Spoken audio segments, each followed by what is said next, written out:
Terima kasih Anda masih menyaksikan program Pasca Debat Kedua Calon Gubernur dan Calon Wakil Gubernur Jakarta 2024. Dan saya masih bersama dengan ketiga tim ses paslon dan juga para panelis. Tadi telah sama-sama kita dengarkan pernyataan dari para kandidat. Ketiga paslon, salah satunya adalah bagaimana strategi mereka untuk mengatasi ketimpangan sosial di Jakarta. Kita dengarkan bersama. Kita perlu memberikan lapangan pekerjaan bagi semua warga DKI Jakarta. Jobs for all.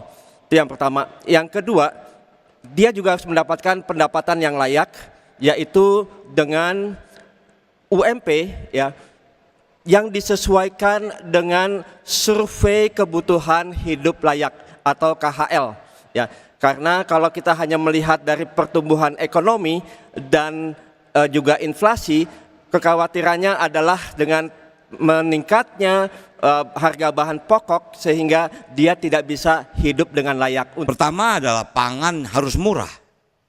Kita harus memperpendek rantai pasok, kemudian kita lanjutkan kontrak farming. Kita lakukan operasi pasar dan harus dikerjakan secara profesional oleh BUMD Pangan Jakarta. Nah yang kedua, transportasi publik harus terjangkau. Armada harus ditambah, rute diperbanyak, terutama perluasan wilayah Jabodetabek.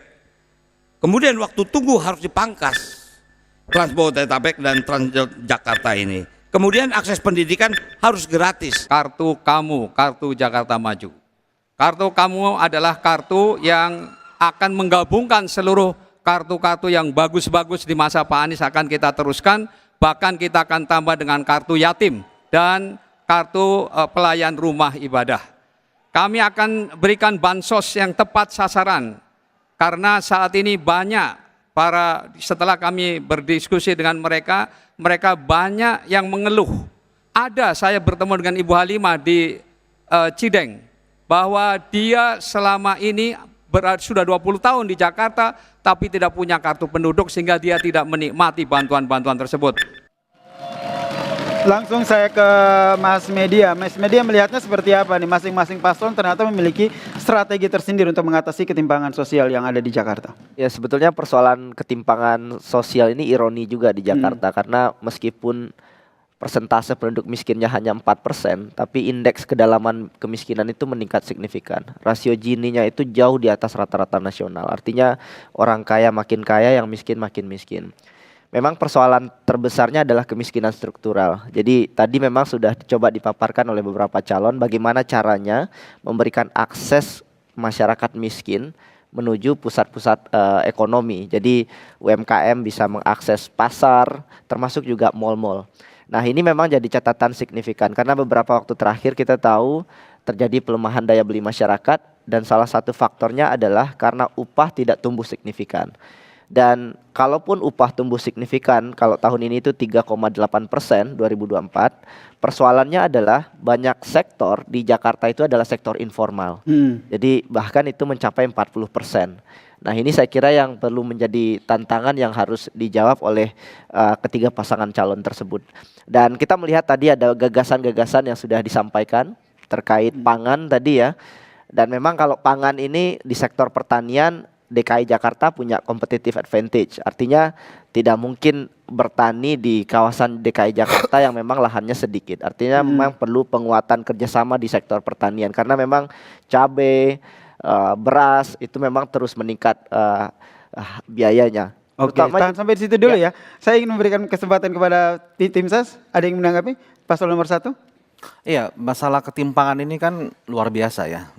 Sekarang rasio Gini kita 0,423 itu di atas nasional. Dan orang miskinnya itu mencapai 460.000.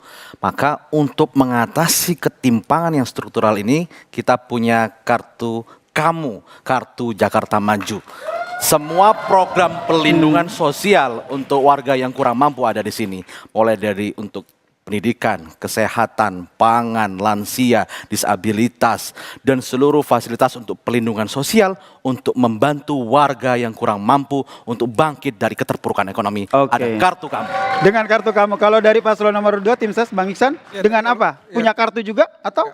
Kita ada punya strategi yang Oke, strategi lain. yaitu pinjaman bergulir kepada masyarakat Jakarta. Ini diperlukan dan kemudian akan mekanismenya bisa dilakukan secara online. Jadi kalau kita hari ini lihat banyak masyarakat Jakarta misalkan ada pinjaman secara online dan itu kadang-kadang membuat mereka terpasung dan akhirnya banyak yang justru terjebak pada pinjaman itu. Pemerintah Jakarta di bawah kepemimpinan Dharma Pongrekun akan membuat dana bergulir tapi aksesnya berbasis online. Jadi orang bisa masuk ke dalam platform digital yang tentunya akan dibuat oleh pemerintah Jakarta, kemudian warga Jakarta yang punya KTP Jakarta, orang Jakarta itu bisa mengakses dan kemudian dana bergulir itu bisa dimanfaatkan untuk meningkatkan perekonomian mereka, tapi mereka juga punya tanggung jawab untuk bisa mengembalikan dana itu biar bisa digunakan lagi oleh masyarakat Jakarta lainnya. Ini akan menjadi satu instrumen penting sehingga banyak pengangguran bisa dientaskan, pendapatan masyarakat makin baik dan tentu saja itu akan membuat ekonomi masyarakat makin lebih Kalau dari Bung positif. Ciko, bagaimana? Masih punya kartu juga? Atau melanjutkan kartu yang kita sudah akan ada? melanjutkan semua kartu yang ada ya. Sama dong. KJP enggak sama, dia kan ada kartu kamu katanya. Oke. Nah, ini kartu saya. Kita nggak mungkin sama, mari. Oke, silakan dilanjutkan. Satu ya, kita akan melanjutkan KJP, tentunya menambah manfaat. KJMU juga begitu. KJMU untuk mahasiswa ya, untuk tidak harus diulang-ulang lagi register setiap tahunnya, dipantau terus, tapi enggak satu kali. Dan dalam prosesnya mahasiswa juga nanti akan mendapatkan kesempatan untuk magang dan kemudian mendapatkan kerja ketika lulus. Dan ini akan kerjasama antara Pemprov, BUMD, dan juga perusahaan-perusahaan swasta. Dan juga kita akan melakukan pelatihan-pelatihan. Tapi kalau kita bicara soal kemiskinan, kita tadi menarik Bung Iksan menyebut soal pinjol ya. Karena kalau di data saya pinjol itu paling tinggi yang terjerat utang dan paling banyak nunggaknya adalah di Jawa Barat. Nah ini ada datanya, ini ada angkanya. Makanya tadi bahkan angka IPM tadi yang disampaikan oleh Bung Ridwan Kamil sebenarnya salah. Kalau bisa dicek sekarang di Google aja di BPS, angkanya itu justru meningkat di zaman Bu Atut maupun Bung Rano. Tetapi justru di zaman Bung Rano Karno, Bang Dul sendiri meningkatnya paling tinggi dibandingkan selama dia waktu masih menjadi wagub. Nah, itu yang kedua ya. Tapi itu besides the point, itu kita selesaikan lah ya, sudah kita let bygone be bygone. Tapi pada prinsipnya untuk pengentasan kemiskinan ini sangat penting ya. Kita kembali lagi kalau bicara soal terkait manusia-manusia atau sosok-sosok yang maju sebagai pasangan calon ini, kami meyakini bahwa paslon kami adalah yang paling paham mengenai permasalahan jalan. Baik. Bukan Nampaknya itu semua. aja, masalahnya satu saya harus menyampaikan. Kenapa? Seperti Mas Pram yang 10 tahun menjadi sekretaris kabinet yang selalu mengikuti rapat-rapat tentang DKI Jakarta, begitu juga Bang Dul yang lahir dan besar di Kemayoran, satu-satunya yang anak Jakarta asli yang maju sebagai pasangan calon. Oke, kita sudah tangkap. Jadi nampaknya masing-masing paslon, masing-masing tim ses ini sudah punya strategi masing-masing untuk mengatasi ketimpangan sosial yang terjadi di Jakarta. Kita masih akan mengelaborasi bagaimana tadi jalannya debat tadi. Jadi tetaplah bersama kami di pasca debat kedua calon gubernur dan calon wakil gubernur Jakarta 2024.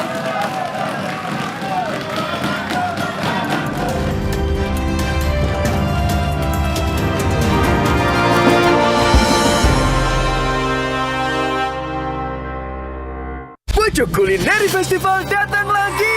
Festival kuliner terbesar tahun ini. Semua yang FYP ada di sini.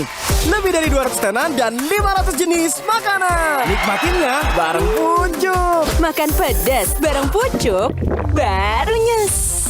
Makan gurih bareng Pucuk, baru nikmat. Tunggu di kotamu. Pucuk Kulineri Festival. Makan bareng Pucuk, baru enak. Hidup cuma sekali. Ambil sikap, jangan enggan.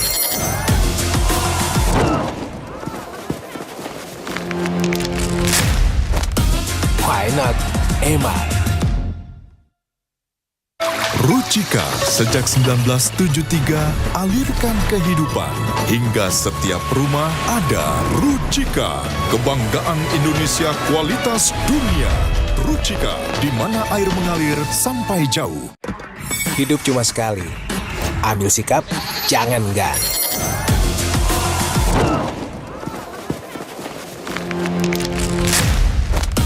Why not? Emang. Cek Shopee dulu, cek Shopee dulu, termurah, gratis ongkir. Ayo cek Shopee dulu, termurah tapi Shopee 11 Pixel termurah di Shopee. Mau latihan gak enak badan? Cakep. Beneran flu dan batuk nih. Untung ada Bodrek Flu dan Batuk PE. Formula pas dan efektif, ahlinya redakan flu dan batuk tanpa ngantuk. Terus menangkan harimu. Rasa manis gurih tuh kayak gimana sih? Rasanya kayak crackers renyah yang dipanggang hingga kemasan dengan krim keju manis yang lezat. Rasanya kayak Ritz.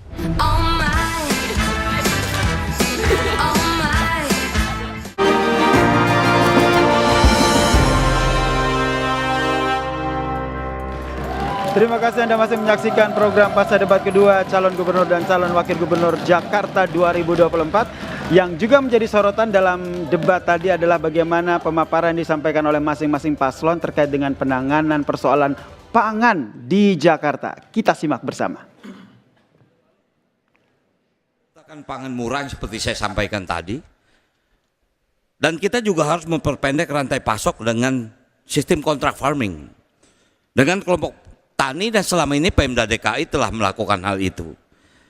Kemudian kita ciptakan pasar agar apa? Harga bisa menjadi murah. Oleh karena itu kami akan bekerja sama, ya kontrak kerjasama dengan daerah-daerah penghasil. Ada dua pilihan, kontrak langsung ataupun BUMD kita bisa berinvestasi di daerah-daerah yang penghasil pangan. Di antaranya misalnya NTB, NTT adalah daerah penghasil sapi.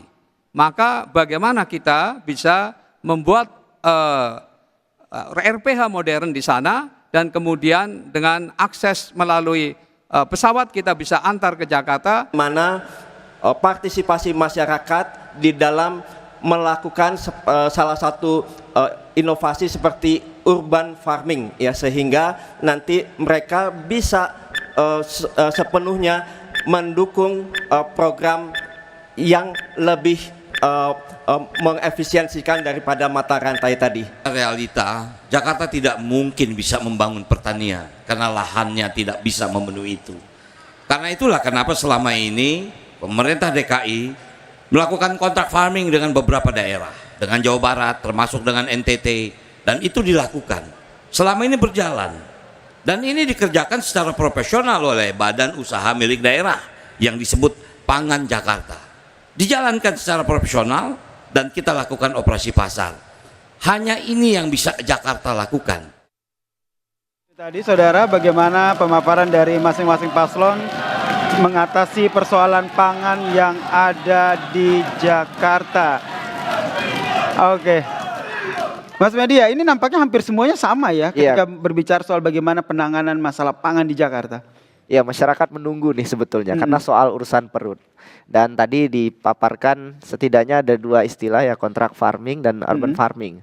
Yang tentu saja kita lihat operasionalisasi lebih detailnya akan seperti apa. Sebetulnya kalau kontrak farming memang sebelumnya sudah dilakukan. Sekarang persoalannya bagaimana scalability-nya lebih diperbaiki.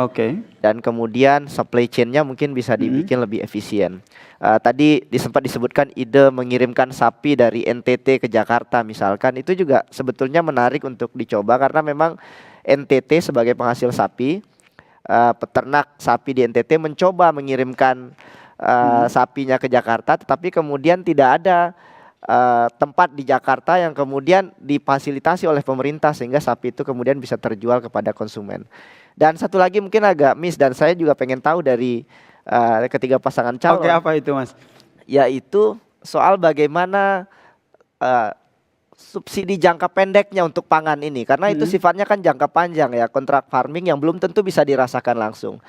Dan misalkan program sembako yang masih banyak salah sasaran, termasuk juga ya bagaimana penanganan inflasi di sektor pangan yang semata-mata nggak bisa diselesaikan hanya dengan kontrak farming. Tahan sampai di situ ya. Langsung Bung Ciko. Yes. Bung Ciko, nampaknya sedang mencari contekan di situ. Jadi jawabannya gimana ini? Harus. Ya, jadi jawabannya gimana? Harus.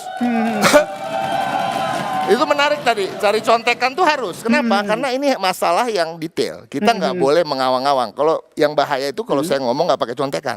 Sangka ntar ngarang lagi, pakai imajinasi. Jadi saya harus baca nih, ya terkait untuk menjaga ketersediaan stok misalnya. Kegiatan dilakukan adalah dengan bekerja sama dengan produsen-produsen beras. Itu tadi yang disamakan dengan kontrak farming. Kemitraan melalui petani dengan penggilingan daerah produsen. Kemitraan dengan petani melalui kegiatan kontrak farming tadi, ya kan, sebagai off taker, standby buyer, dan kegiatan di mana ikut serta dalam proses budaya dan pembiayaan maupun pendampingan dan sebagai pembeli. Nah, pada prinsipnya kita punya ada yang namanya food station di sini, ada PD Pasar Jaya. Ini bisa ikut serta dalam pengendalian harga tadi menjadi off taker, dan kita harus bisa secara masif melakukan distribusi ke 44 pasar di bawah PD Pasar Jaya itu. Nah, itu satu. Nah, terkait dengan pengendalian inflasi, tentunya kerjasama dengan pusat juga harus dilakukan. Jadi banyak hal yang tidak hanya bisa dikerjakan oleh Pemprov. Itu tadi, kenapa saya ulangi, kenapa Mas Pramono Anung adalah gubernur yang paling tepat untuk Jakarta. Karena beliau adalah sosok yang memang sudah dikenal sebagai komunikator yang ulung, yang punya hubungan baik dengan pusat, hubungan baik dengan DPR, hubungan baik dengan tokoh-tokoh di negeri ini, dan berpasangan dengan Bang Dul yang pernah jadi wakil gubernur dan gubernur di Banten yang ternyata indeks pembangunan manusianya naik bukan turun. Baik. Ketika memimpin. Oke, kita berikan kesempatan kepada dua tim ses. Siapa yang ingin menanggapi? Saya dulu. Ya, kalau kita lihat masalah pangan ini sudah serahkan ke ahlinya, yaitu mantan Menteri Pertanian Bapak Suswono. Jadi sangat tepat sekali Bang Ridwan Kamil memilih Pak Suswono karena beliau tahu betul akar masalah dari ketahanan pangan. Saya akan memberikan datanya. Data dari BPS, 98% bahan pangan di DKI Jakarta itu berasal dari luar Jakarta. Artinya sangat rawan sekali ketahanan pangan di Jakarta. Dan Pak Suswono tadi dengan sangat baik menjelaskan bahwa sebelumnya di era Anies sudah ada kerjasama dengan daerah-daerah penghasil pangan. Dan itu harus kita tingkatkan. Untuk beras di mana, untuk sapi di mana, dan sebagainya. Itu harus ditingkatkan. Itu untuk menyelesaikan persoalan supply, sisi penawaran, pasokan. Sehingga tidak terjadi gejolak harga. Dari sisi permintaan, dari sisi masyarakatnya, kita ada subsidi pangan yang ada di kartu kamu tadi. Subsidi pangan sehingga warga-warga yang memiliki daya beli yang lemah, yang kurang, itu mendapatkan harga yang murah. Sehingga kita juga punya program namanya SEMUR, Sembako Murah, yang kita pergilirkan di kelurahan-kelurahan. Baik, sembako itu murah dari paslon nomor 1 ya. Memberikan saya ingin ke paslon nomor 2 begitu. Ya. Sembako murah kalau dari paslon nomor 2 Tadi ada? kita mendengar ada istilah dari pasangan kami, booking sawah. Sebenarnya Booking itu sawah. manifestasi dari sister city begitu. Jadi kita itu ada punya kerjasama government antar pemerintah Jakarta di bawah kepemimpinan Darmakun dengan pemerintah daerah yang punya hasil yang dibutuhkan oleh masyarakat Jakarta. Yang kemudian kedua adalah terkait dengan urban farming. Itu adalah bagaimana juga lahan-lahan yang ada di Jakarta, kita bisa kalau lihat dari helikopter ada banyak sekali lahan-lahan kosong sebenarnya yang tidur dan tidak dimanfaatkan secara optimal.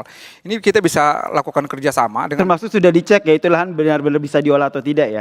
Tentu saja, artinya ketika lahan itu lahan tidur dan sekian lama tidak dimanfaatkan, kita bisa cek bahkan di daerah seputaran Tamrin juga ada banyak tanah-tanah seperti daripada tidak dimanfaatkan, bisa ada kerjasama dalam kurun waktu tertentu itu dikelola oleh masyarakat di sekitar situ atau kemudian masyarakat yang memang dikondisikan untuk bisa mengolah lahan itu sehingga lahan itu tidak tidur tapi lahan itu bisa menghasilkan sesuatu yang bisa juga menjawab kebutuhan yang ada di Jakarta. Produktif untuk diri mereka sendiri. Tentu ya. saja. Boleh berikan tepuk tangan untuk para tim ses kita ini dari para pendukung. Nanti ya Bang, nanti akan saya berikan kesempatan lagi karena kita masih ada beberapa segmen lagi untuk mendengarkan bagaimana pembahasan dari debat yang tadi berlangsung. Jadi tetaplah bersama kami di program Pasca Debat Kedua Calon Gubernur dan Calon Wakil Gubernur Jakarta 2024. Kita di bagian akhir program Pasca Debat Kedua Calon Gubernur dan Calon Wakil Gubernur Jakarta 2024, dan di segmen penutup kali ini kita akan mendengarkan bagaimana pernyataan penutup ataupun closing statement dari masing-masing tim ses. Saya ke tim ses yang pertama, silakan Mas. Baik, warga Jakarta, pasangan Ridho mengajak kepada Anda semuanya untuk bersama membangun Jakarta baru, Jakarta maju. Kita pasangan Ridho fokus pada 3 hal utama. Pertama adalah pendidikan, kedua adalah kesehatan, yang ketiga adalah lapangan kerja. Pendidikan, pasangan Ridho ingin menjamin bahwa tidak ada anak putus sekolah di Jakarta. Kita ingin membuat sekolah gratis untuk semua, baik untuk negeri dan swasta, dan memberikan pelatihan siap kerja. Dan untuk kesehatan, pasangan Ridho memberikan 100% cover BPJS. Semua warga Jakarta harus terlayani oleh kesehatan. Tidak boleh ada yang tidak terlayani. Dan yang ketiga adalah pasangan Ridho fokus kepada penciptaan 1 juta lapangan kerja. Ini akan menjadi andalan dan komitmen Ridho agar anak-anak muda, Gen Z, Gen Y, dan semuanya yang susah cari kerja mendapatkan lapangan kerja yang mudah dengan mendapatkan program-program unggulan dari pasangan Ridho. Baik, selanjutnya tim ses paslon nomor 2, silakan Bang Iksan. Debat kandidat tadi tentu saja memperlihatkan kepada kita bagaimana kapasitas masing-masing kandidat. Dan kita tahu pasangan Dharma Kun adalah pasangan yang juga punya kapasitas dan kredibilitas yang mumpuni. Pak Dharma kita tahu adalah purnawirawan polisi yang berprestasi, punya integritas. Dia adalah peraih ID Makayasa, artinya lulusan terbaik di angkatannya. Kemudian Pak Kun Wardana adalah seorang doktor termuda di Indonesia. Mereka berdua ini adalah harapan kita. Dengan kapasitas mereka, dan kalau kita amanatkan kepemimpinan kepada mereka, akan ada banyak perubahan yang bisa dilakukan. Kita bisa melihat pengangguran menjadi fokus untuk dientaskan, kemudian kemiskinan juga demikian. Milenial akan menjadi perhatian yang serius dari pasangan Dharma Kun, dan kita berharap ketika pada saatnya nanti masyarakat Jakarta bisa mengamanatkan pilihannya kepada calon independen ini, calon yang tidak punya keterkaitan dengan elit manapun, maka semua gagasan visi misi yang telah disampaikan akan bisa dieksekusi dengan baik tanpa ada intervensi dari siapapun. Baik, pilih pasangan nomor 2, kita akan bisa membuat Jakarta lebih baik. Mas Yasir, saya mau tutup dengan pantun boleh? Dengan pantun satu aja pantun, karena nanti, mohon maaf Bang Iksan, kalau Bang Iksan saya kasih pantun, ini 4 orang di sini juga harus saya berikan pantunnya pantun. pendek aja. Mohon maaf sekali. Pantunnya pendek aja. Oke, boleh ya? Naik ke ke Puncak Bukit Gunung. Duri. Oh bukan. Turun-turun ke Tanah Abang. Kalau ingin Jakarta maju, jangan lupa pilih Dharma Kun. Oke. Silakan Bung Ciko, closing statementnya. Walaupun nggak ada iramanya, nggak rhymes. Jadi pada prinsipnya ini, kalau kita sudah melihat debat tadi, kita sudah bisa mengatakan bahwa Mas Pram adalah politisi yang memang sudah kawakan, ya, begitu lama dan begitu berpengalaman. Beliau juga adalah seorang pencatat, seorang pembelajar, artinya dari 125 titik yang sudah beliau sambangi, banyak sekali masukan-masukan yang menjadi pengayaan bagi beliau untuk kemudian mengeluarkan kebijakan-kebijakan atau visi misi atau janji-janji kepada warga Jakarta yang insya Allah bisa aplikasikan ketika beliau terpilih. Nah, Mas Bang Dul tentunya kita semua tahu, anak Jakarta, lahir di Kemayoran, besar di Kemayoran, sumbangsihnya bagi Jakarta juga sangat tinggi terkait dengan membuat budaya Jakarta ini aware bagi masyarakat bahkan di luar Jakarta melalui film Bang Dul, seri Bang Dul, dan lain-lain. Dan beliau juga mempunyai pengalaman-pengalaman yang mumpuni dan rekam jejak yang baik sebagai kepala daerah di Tangerang maupun Banten. Jadi kita pastikan untuk nanti 27 November memilih pemimpin yang punya rekam jejak yang jelas, punya pengalaman yang jelas, punya hubungan yang baik dengan pemerintah pusat, tentunya untuk kemudian bisa memperjuangkan warga Jakarta, mengentaskan kemiskinan, menaikkan gaji guru honorer tadi, dan para pahlawan masyarakat seperti Ibu PKK, Jumantik, Dasawisma, dan lain-lain juga harus hidup layak dan mampu membiayai kehidupannya. Baik, terima kasih Bung Ciko. Ya, terakhir saya ke Bung Media nih, silakan berikan closing statementnya terkait dengan debat kali ini dikaitkan dengan tema ekonomi dan juga kesejahteraan sosial. Ya, Jakarta adalah pusat ekonomi nasional. Di sini adalah rumah pusat bisnis dan konglomerasi, dan pada saat yang sama Jakarta adalah tempat bertaruh hidup industri mikro, kecil, dan menengah, dan masyarakat kelas bawah. Jadi masyarakat kecil di Jakarta hari ini sebetulnya sangat menantikan sejauh mana pasangan calon ini bisa berkontribusi untuk kemakmuran masyarakat. Dan tentu saja tidak ada yang sempurna, tapi sebagai masyarakat yang percaya dengan entitas demokrasi, institusi demokrasi, harapan tentu harus dititipkan kepada ketiga pasangan calon ini. Dan saya kira masyarakat butuh program kerja yang realistis, tidak perlu bombastis, yang penting betul-betul berdampak kepada masyarakat. Baik, tidak perlu bombastis, yang penting realistis. Terima kasih Mas Media, terima kasih Mas Koli, terima kasih Mas Ikan, terima kasih Bung Ciko, dan terima kasih pemirsa Kompas TV telah menyaksikan program Pasca Debat Kedua Gubernur dan Calon Wakil Gubernur Jakarta 2024. Saya Yasir Nene Ama pamit, tetap bersama kami di Kompas TV, independen, terpercaya.